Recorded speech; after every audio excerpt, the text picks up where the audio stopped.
So ఈ వీడియోలో నేను మీకు టెక్స్ట్ లోపల వీడియో రావడం ఎలానో చూపెట్టబోతున్నా. సో దానికి కావాల్సిన ఒక వీడియోని అయితే నేను ఇంపోర్ట్ చేసుకున్నా అండ్ ఇక్కడ టెక్స్ట్ కూడా ఇచ్చేద్దాం. టెక్స్ట్ అండ్ ఈ ఎఫెక్ట్ వచ్చేసి మనకి బోల్డ్గా ఉండే ఫాంట్స్కి ఈజీగా సెట్ అవుతుంది. సో ఇక్కడ ఈ లెంత్ని కూడా అడ్జస్ట్ చేసుకున్నా అండ్ ఇక్కడ ఎఫెక్ట్స్ ప్యానల్ ఉంది కదా, ఎఫెక్ట్స్లోకి వెళ్ళేసి ట్రాక్ మ్యాట్ కీ అని చెప్పేసి కొట్టండి. సో ఇక్కడ మనకి ట్రాక్ మ్యాట్ కీ అయితే కనిపిస్తుంది కదా, దాన్ని డ్రాగ్ చేసుకొని వచ్చి మీరు ఇక్కడ వీడియో లేయర్కి అయితే అప్లై చేయండి అది.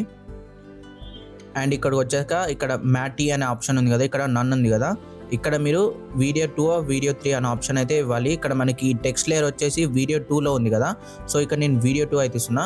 సో చూడండి ఇక్కడ నాకు టెక్స్ట్ లోపల వీడియో అయితే వచ్చేసింది. సో చూసారు కదా ఈ ఎఫెక్ట్ ఎంత సింపులో. మీరు కూడా మీ వీడియోస్లో ట్రై చేయండి అండ్ ఈ వీడియోని లైక్ చేయండి, షేర్ చేయండి, సబ్స్క్రైబ్ చేయండి.